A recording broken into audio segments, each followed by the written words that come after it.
Oi, gente! Esse daqui é o canal do Além do Medicamento e eu vou começar a produzir os conteúdos sobre cuidado farmacêutico e farmácia clínica aqui nessa plataforma.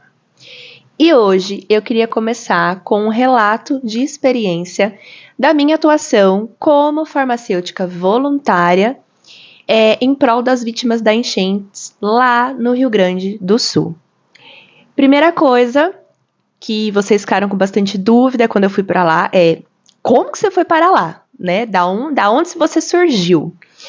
E nada mais foi, gente, do que uma ação em conjunta do CRF aqui de São Paulo com o CRF do Rio Grande do Sul para fornecer profissionais farmacêuticos para estar atuando lá no estado.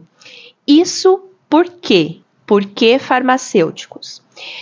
Assim como toda a área da saúde, enfermeiros, médicos, fisioterapeutas, psicólogos, nutricionistas, todas as pessoas de diversos conselhos foram convocadas para estar trabalhando lá. Por quê? Muitos profissionais tiveram a casa atingida por enchente ou perdeu familiar, de modo que a mão de obra fica mesmo escassa. Sem falar naquelas pessoas que trabalham, por exemplo, em universidades, em drogarias, que não conseguem parar para estar indo fazer um trabalho voluntário.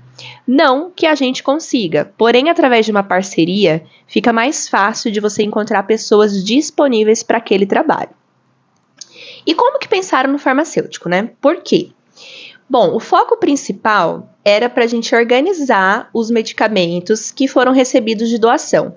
Por quê, gente? Muito medicamento doado foi doado vencido.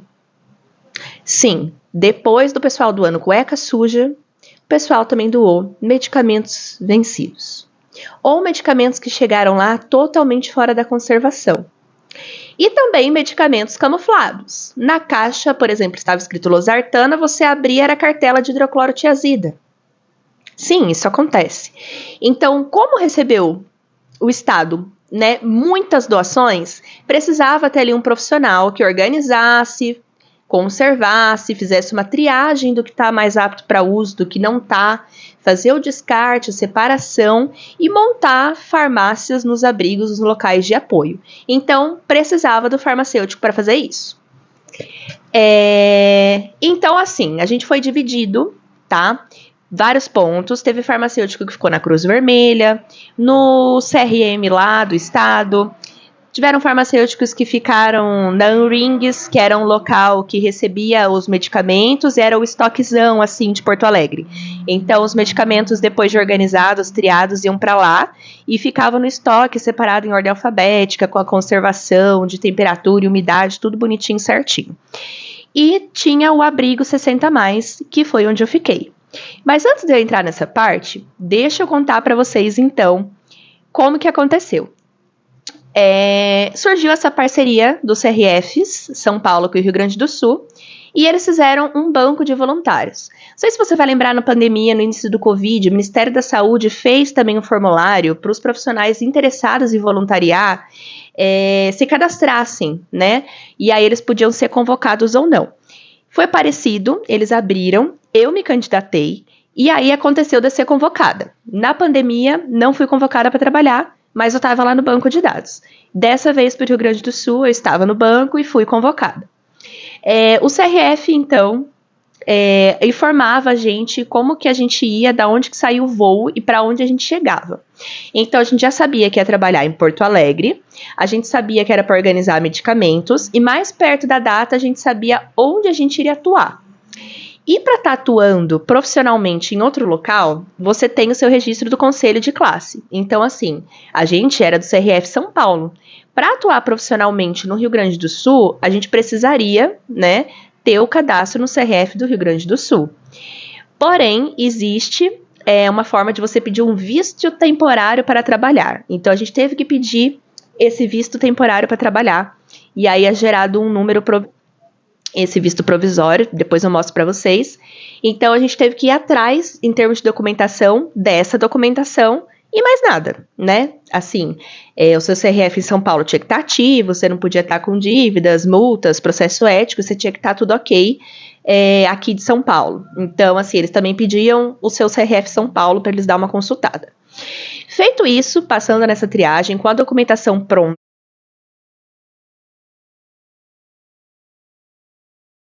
esse visto você podia solicitar para trabalhar lá até 20 dias, porque o período de voluntariado era de 7 a 20 dias, dependendo da disponibilidade do voluntário.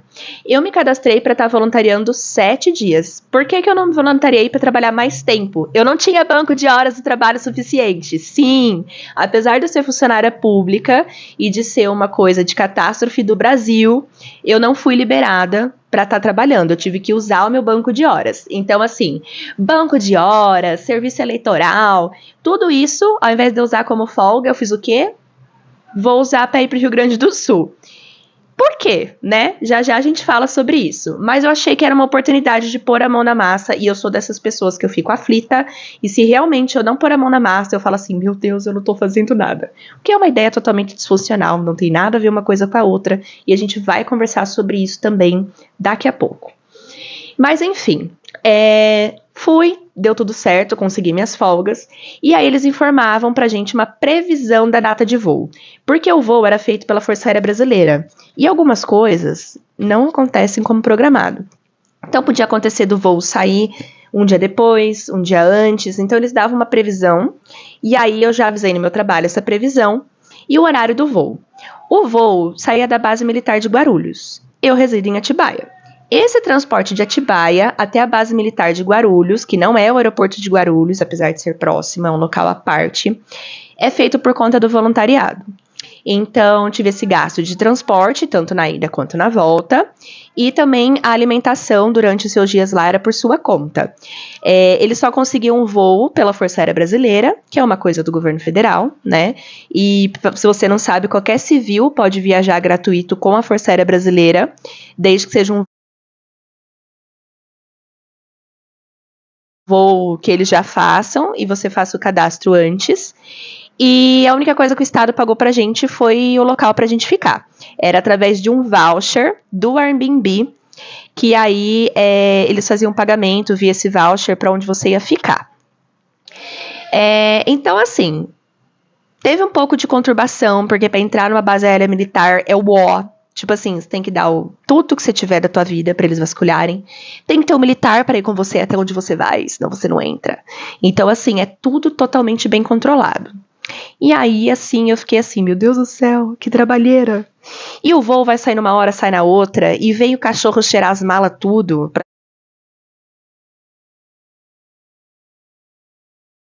saber se por acaso você não tá levando alguma coisa que não possa ser levada para um trabalho voluntário. Então, eles fazem esse procedimento padrão. E a gente saiu, o voo não foi direto para o Rio Grande do Sul, o voo foi para Rio de Janeiro, ficamos lá 2h30, para depois descer para o Rio Grande do Sul. E um voo que, se fosse direto, duraria 1h30. Mas a gente demorou 2h30, porque foram 40 minutos para chegar até o Rio. Chegou lá na base do Galeão 2h30 para esperar outros profissionais, os profissionais do Exército que iam para hospitais do Exército. Então tem médico do Exército, farmacêutico do Exército, fisioterapeuta do Exército, essa galera toda que estava nos hospitais de campanha. Aqui no Rio, no Galeão, para abastecer a aeronave. Depois sai para o Rio Grande do Sul. E atuando em resgates, foram no avião com a gente. Então ele subiu para o Rio para poder descer. Então já começou aí. E eu achei que eu ia viajar poucas horas. Não levei uma bolachinha. E aí eu já comecei a ficar com fome.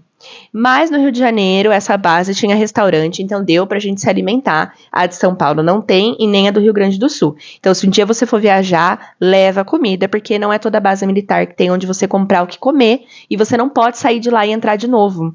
Quando você tá viajando com militares, tem que ficar lá dentro, quieta, esperando o horário do seu voo. Passando esse perrengue, chegou o avião, que era meu sonho dar um avião daquele, era o avião de caça. De caça não, desculpa, de carga. E esse avião de carga é para carregar carga.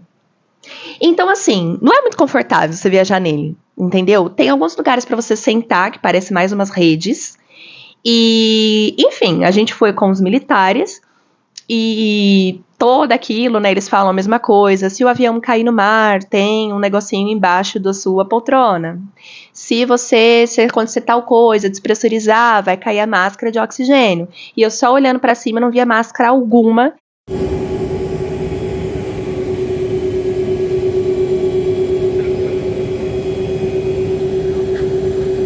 Mas eu falei assim, já estou aqui mesmo, pelo menos a boia tá aqui embaixo, né? E é isso.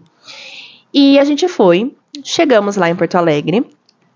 O trajeto era coberto pela Uber de lá, uma parceria. Então, o CRF de lá, ele tinha uma parceria com a Uber. E a Uber te levava dessa base militar até o seu local de hospedagem.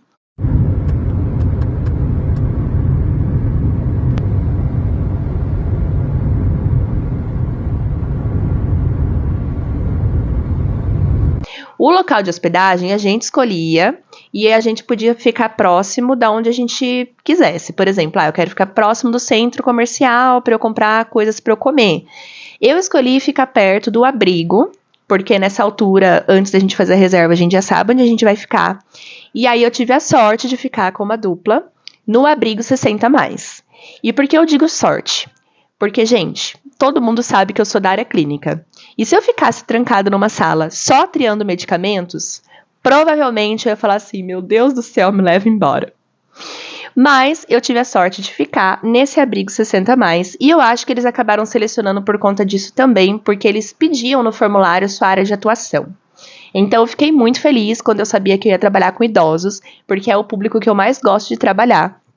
E eu tava muito ansiosa, achando que ia ser flor, candura, ai que legal, ai ela é tão galera. Mas, gente, é perrengado, sim.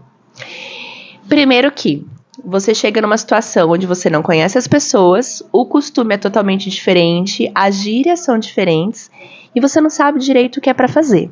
Então, meio que você tem que chegar, olhar o lugar e decidir o que você vai fazer. Uma coisa que era certeza era pegar todas as doações que estavam naquele abrigo e triar o que estava bom, fazer um inventário, ou seja, registrar item, por exemplo, nessa caixote aqui, tem 240 de losartana, lote tal, validade tal, fabricante tal. Mais 300 de losartana, lote tal, da fabricante tal. Então a gente teve que fazer um por um dos medicamentos que estavam lá, esse inventário. E deu trabalho. Porém, era necessário, por quê? De acordo com a legislação, no abrigo só podia ficar medicamentos que os idosos que estavam lá abrigados usassem, tivessem prescrição, e só para 30 dias. Então não tinha por que ter um estoque enorme. Eles poderiam precisar em outro lugar e esses medicamentos estão parados lá. Só que como a gente vai saber o que tem lá se não está separado o que está dentro daquelas caixas? Então, o primeiro passo foi fazer isso e montar uma farmacinha satélite que ficava perto do posto da enfermagem com os medicamentos que os idosos usavam e a quantidade para um mês daqueles 30 pacientes abrigados. Então, é um abrigo que ficou num prédio comercial no centro da cidade. Esse abrigo ele não era muito apto para idosos, mas é porque ele foi criado, né, provisoriamente para acolher essas pessoas. Então era um lugar, gente, com 4 andares e escada. E tinha idosos cadeirantes e com muletas. O banheiro para tomar banho, para esses idosos tomarem banhos, ficava no térreo. E tinha idoso que estava hospedado no 4º andar. Esses andares, eles tinham camas, eram leitos hospitalares, e vários idosos ficavam no mesmo quarto, né? Então, assim, era mais ou menos 10 idosos por quarto, por aí. E, então, assim, eles ficavam lá juntos, né? Que já é um fator ali de transmitir algumas coisas, mas era o que dava para fazer. E a enfermagem tinha muito trabalho, principalmente os técnicos, de descer esses idosos pro banho na parte de baixo, porque os que eram cadeirantes tinham que descer no colo. Então, assim, mas era o que dava para fazer, com aquelas condições que tinha. A farmácia não tinha ar-condicionado, controle de temperatura e umidade, azulejo. Gente, era uma sala extremamente minúscula, que era onde dava para pôr. E assim,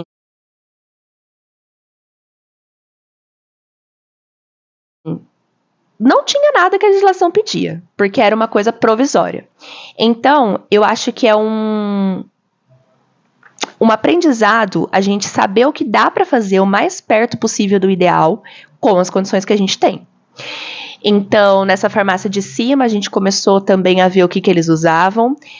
A voluntária anterior tinha feito um levantamento das prescrições que esses pacientes usavam junto com a enfermagem. Então, já dava para a gente ter uma ideia ali do que precisaria ficar e calcular um estoque para 30 dias.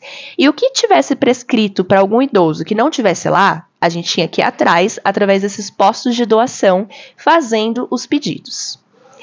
Paralelo a essa montagem da farmácia e organização, a gente fazia dispensação por horário dos pacientes que eram independentes.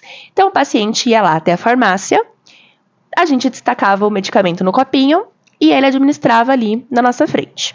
Alguns pacientes eram tão independentes que o medicamento ficavam com eles, porque eles já tinham medicamentos, trouxeram de casa, e aí a gente não precisava olhar essa administração. E tinha pacientes que quem administrava eram os técnicos de enfermagem lá no leito, então a gente dispensava, separava para os técnicos de enfermagem.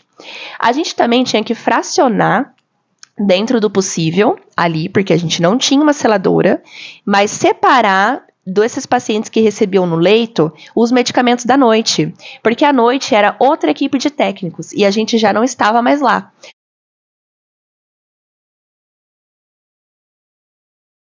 O nosso horário de trabalho era das 8 às 6 da tarde. E várias vezes a gente ficava até às 7 para terminar o serviço que tinha para fazer. Mas a gente não queria ir embora sem resolver aquelas demandas.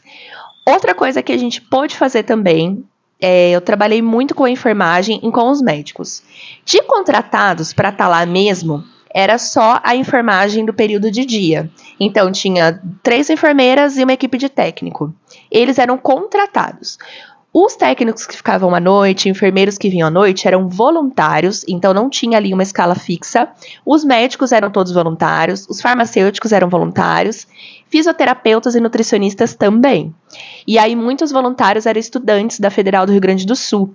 Lembrando que eu fiquei em Porto Alegre, então tem um campus lá bem perto. Então, a gente teve todo esse trabalho de avaliar a prescrição. Muitos fármacos ali não eram indicados para idosos, e tinha idosos com eles prescritos. Então, eu acabei conversando com geriatras e muitas coisas foram suspensas, foram trocadas.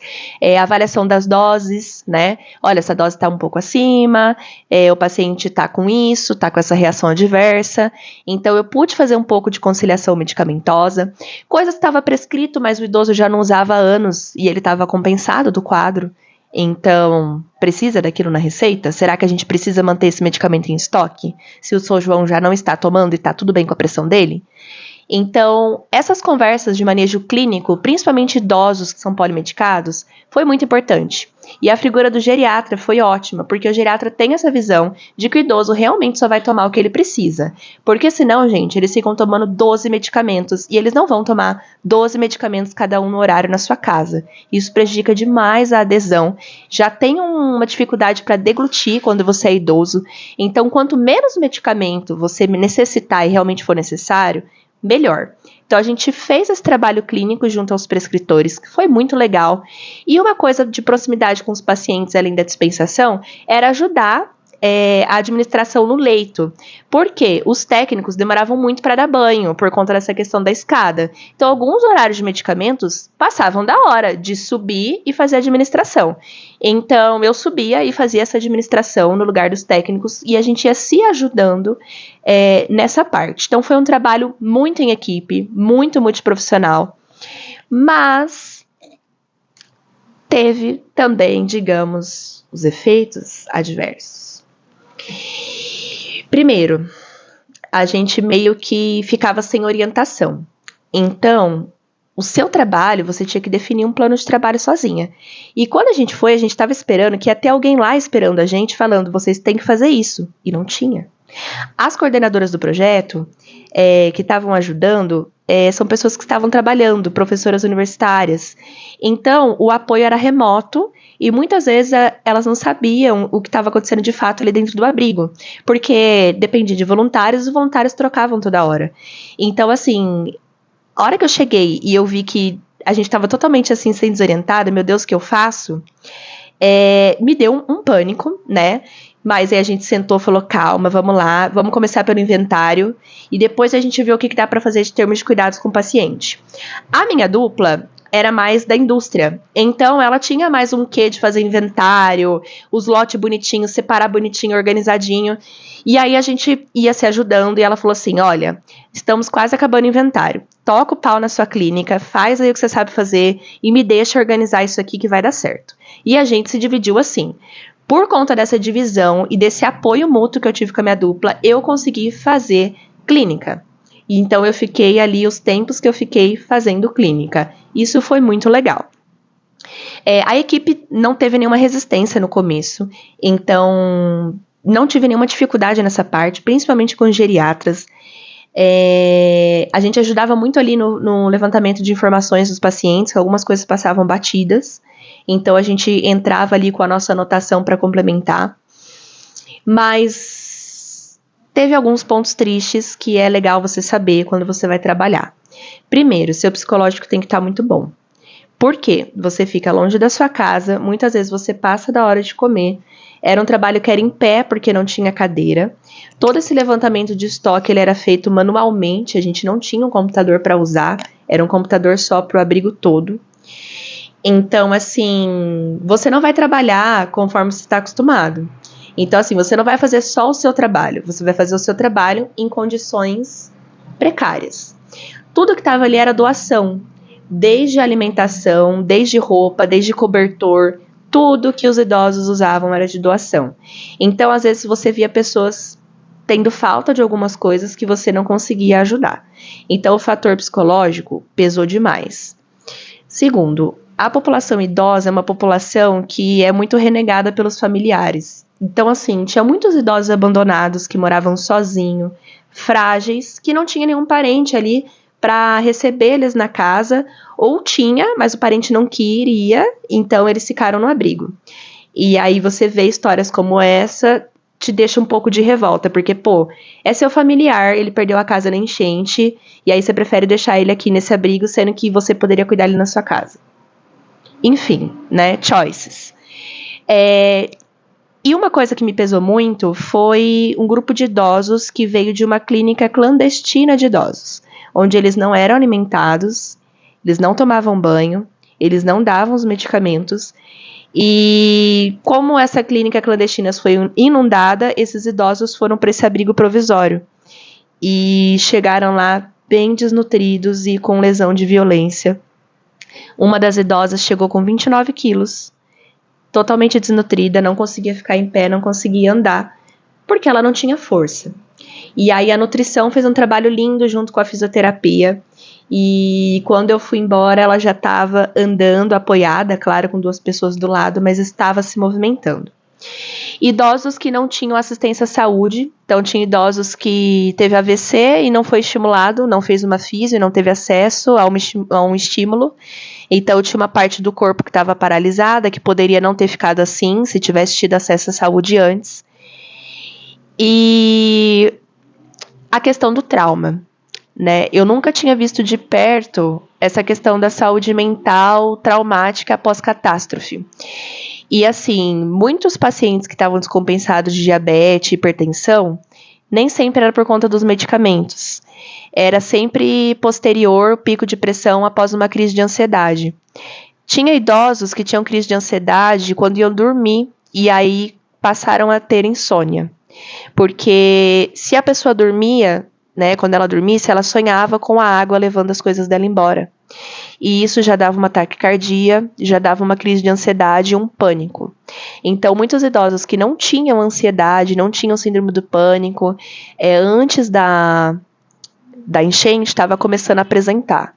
Então, assim, idosos começando a iniciar uma fluoxetina, alguns fármacos para tentar controlar essa situação. Também é muito triste a gente pensar que, bom, a maioria das pessoas atingidas eram pessoas com um poder aquisitivo menor e são pessoas idosas que batalharam a vida toda para montar a sua casa, comprar suas coisas, maioria ali 100% residindo sozinho. E a pessoa perdeu tudo da noite pro dia e ela não trabalha mais, ela é idosa, ela tem dificuldade para andar, se locomover e ela perdeu tudo da onde ela vai tirar dinheiro para montar a sua casa?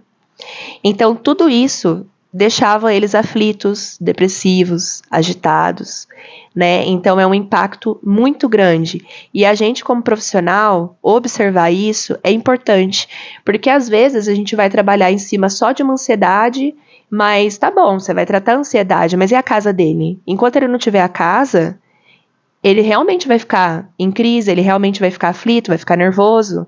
Então, assim, tinha ali assistente social voluntária para conseguir doações, cadastros num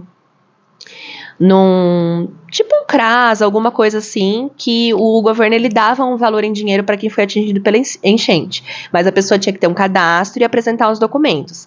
É claro que o idoso vai ter dificuldade nessa parte, alguns cadastros eram eletrônicos, ou esses idosos não tinham como ir até o CRAS, então essa equipe de assistente social fazia esse trabalho. Muitos idosos iam sair do abrigo com a sua casa pronta. Por exemplo, aqueles que precisavam só de fogão, geladeira, cama, conseguiram doações. Tá passando a polícia aqui agora, mas eu não sei editar o vídeo, então vai com a polícia e tudo. Então, assim, é crucial esse trabalho da assistência social pra gente pensar em saúde mental, porque não adianta só tratar se a gente não resolver o que tá causando aquilo. E realmente, você perder tudo, e aí você já sabe que você tá numa idade que você não consegue mais emprego. Como que você vai construir uma casa inteira? Certo? Então, assim, isso mexeu um pouco comigo, né? Eu, como uma pessoa ansiosa, a gente tem que manter o foco. Tava longe de casa, né? Tudo era difícil, porque assim, onde que eu vou comer? Que horas que eu vou comprar? Que hora que eu vou cozinhar? Né? Porque às vezes a gente ficava muito tempo no abrigo, além do nosso horário, para tentar resolver algumas demandas. Então, essa parte era bem puxada, você se virar sozinha num estado que você não conhece, né? Você não sabe se aquela rua é perigosa ali ou não é. Simplesmente você sai e boa sorte, né? E depois deu um problema na hora da gente voltar para casa. A gente ficou preso, não tinha como sair porque não estava funcionando a rodoviária, nem o aeroporto. Então, se eu quisesse pagar para ir embora, eu não conseguia.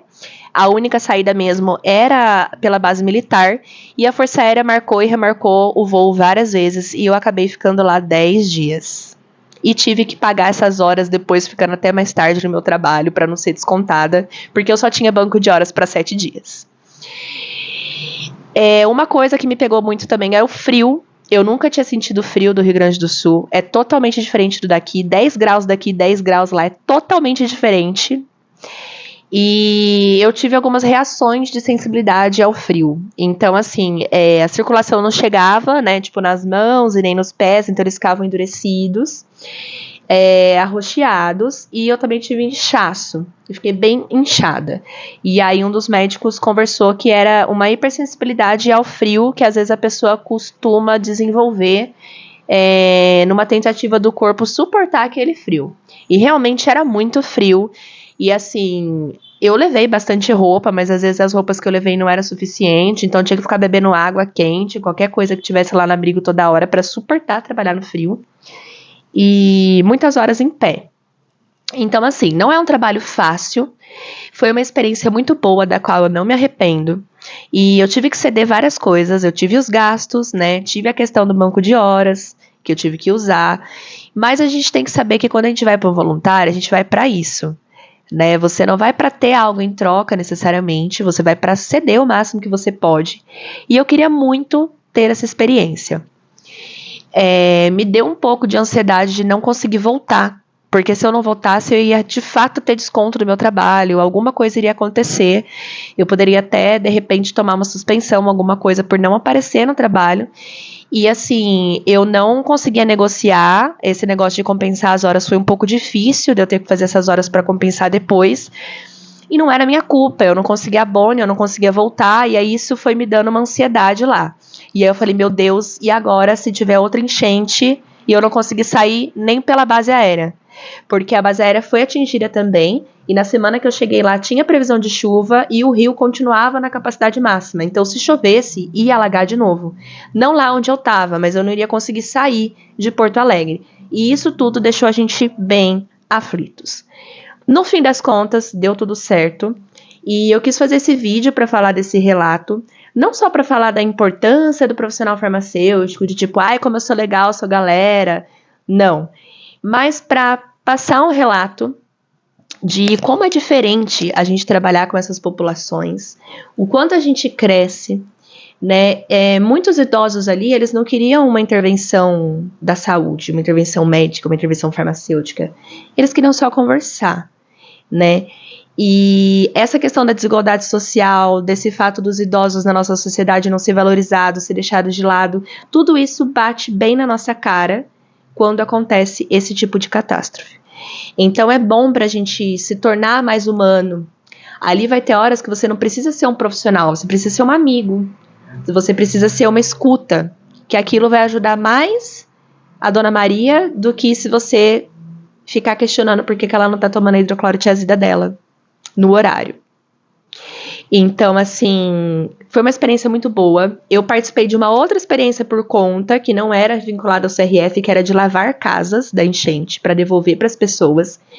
E como dá trabalho, gente, como que gruda a lama na parede, não sai a lama da parede, sabe? A gente estava em 8 pessoas, foram 9 horas de trabalho para esfregar.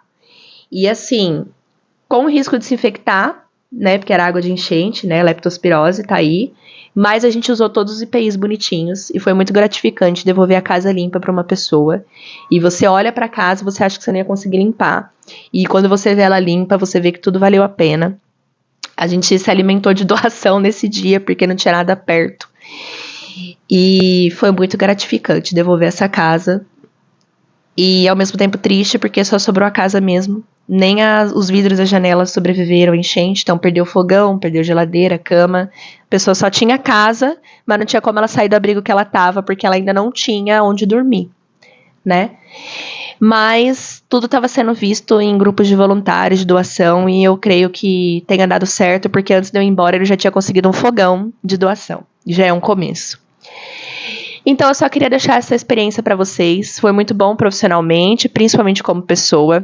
E se você não conseguiu ir lá, mas você ajudou doando, você ajudou compartilhando para as pessoas doarem, de repente você não conseguia fazer um Pix, mas ajudou a divulgar, você já fez o trabalho, né? E a gente precisa se unir, porque cada vez que tem uma catástrofe, realmente as pessoas que estão em situação de vulnerabilidade são as mais atingidas. E é importante a gente ter essa consciência e a gente entender que a saúde não é só tratamento, não é só remédio. Muitas vezes é conversar, muitas vezes é uma questão social, é uma questão para assistente social resolver, né? Então, foi muito bom ter essa experiência. Eu ainda tô com reações de hipersensibilidade ao frio, mas tá melhorando porque agora tá esquentando. E é isso. Eu espero que vocês tenham gostado desse relato. Eu vou postar algumas fotos, alguns vídeos da experiência, da limpeza da casa, da farmacinha do armário. Mas eu queria fazer esse vídeo para estrear os vídeos desse canal. E lembre-se que aqui você vai ver tudo sobre a atuação clínica do farmacêutico e também educação em saúde para as comunidades. É isso. Obrigada por ter ficado até aqui. Até a próxima.